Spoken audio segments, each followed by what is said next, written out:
Pernahkah kalian berpikir, apa yang terjadi setelah kemegahan Sriwijaya memudar? Sejarah seringkali hanya menyorot Palembang sebagai pusat peradaban maritim, sang penguasa Selat Malaka. Namun, di balik narasi besar itu, ada sebuah drama sejarah yang luar biasa, sebuah pergeseran kekuasaan yang membentuk wajah Sumatera hingga hari ini. Ini adalah kisah tentang lahirnya sebuah dinasti baru dari puing-puing kemaharajaan lama. Ini adalah kisah kerajaan Dharmasraya. Selama 4 abad, Sriwijaya adalah raksasa Asia Tenggara. Namun, pada abad ke-11, fondasinya mulai retak. Bayangkan sebuah serangan dahsyat dari seberang lautan. Kerajaan Chola dari India Selatan, di bawah komando Raja Rajendra Cholai, melancarkan serangan mematikan pada tahun 1025 Masehi. Mereka tidak hanya menembus pertahanan Sungai Musi dan menjarah Palembang, tapi juga menawan rajanya, Sri Sanggrama Wijaya Tunggawarman. Ini bukan sekadar kekalahan militer,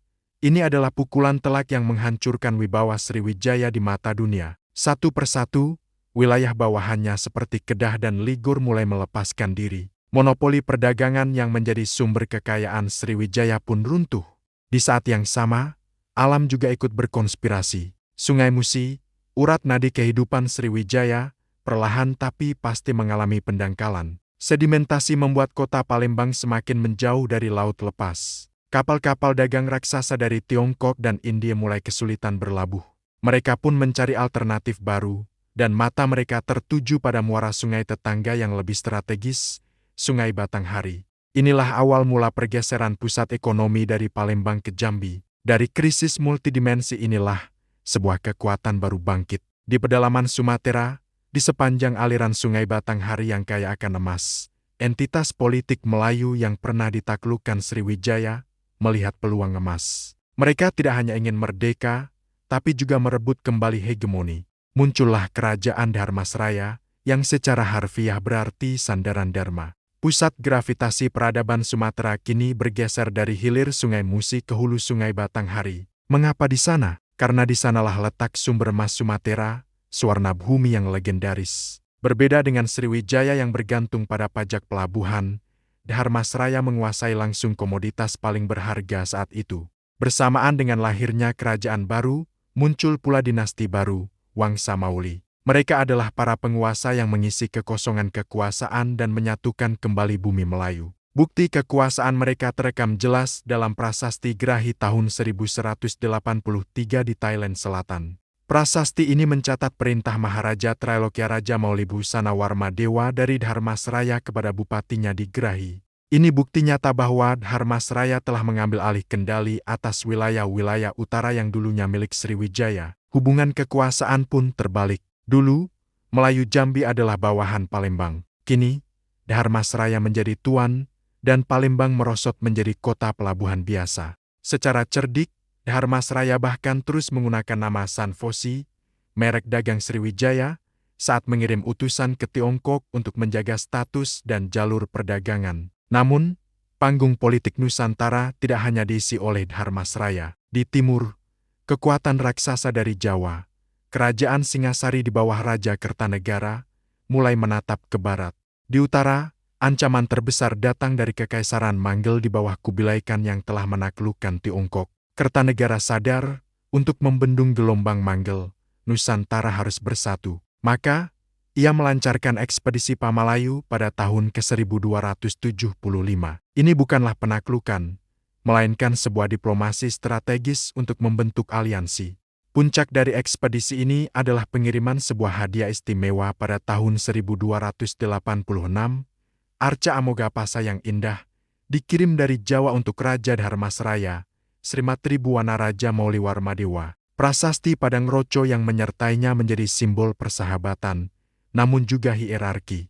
Kertanegara mengakui Tribuwana Raja sebagai Maharaja Melayu, tapi menempatkan dirinya sebagai Maharaja Dhiraja, kaisar di atas para raja. Sebuah aliansi strategis telah terbentuk untuk menghadapi musuh bersama. Ikatan ini semakin kuat melalui pernikahan politik. Dua putri Melayu, Dara Petak dan Dara Jingga, dibawa ke Jawa. Dara Petak menjadi permaisuri pendiri Majapahit dan melahirkan raja kedua, Jayanegara. Sementara Dara Jingga melahirkan seorang pangeran yang kelak akan mengubah takdir Sumatera selamanya. Namanya Aditya Warman. Aditya Warman, sang pangeran berdarah Jawa Melayu, tumbuh besar di Istana Majapahit. Ia bahkan menjadi seorang diplomat ulung yang diutus ke Tiongkok. Namun, darah Melayu memanggilnya pulang. Sekitar tahun 1347, ia kembali ke Sumatera, bukan sebagai wakil Majapahit, tapi sebagai pewaris sah takhta Dharmasraya. Aditya Warman adalah seorang visioner.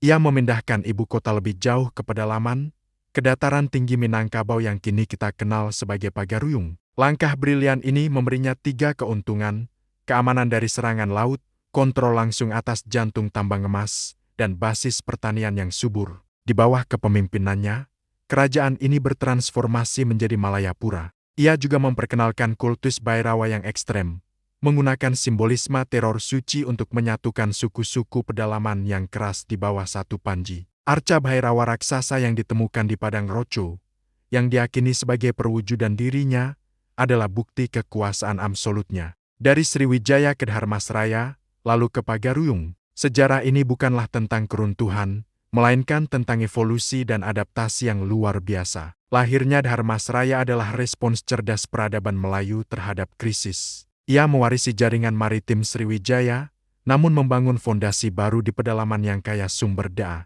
Interaksinya dengan Jawa tidak membuatnya takluk, justru melahirkan figur Aditya Warman yang mengkonsolidasikan sebuah identitas baru yang kelak menjadi cikal bakal masyarakat Minangkabau dan Melayu Jambi. Inilah mata rantai sejarah yang hilang, yang menghubungkan kemegahan masa lalu dengan identitas kita hari ini.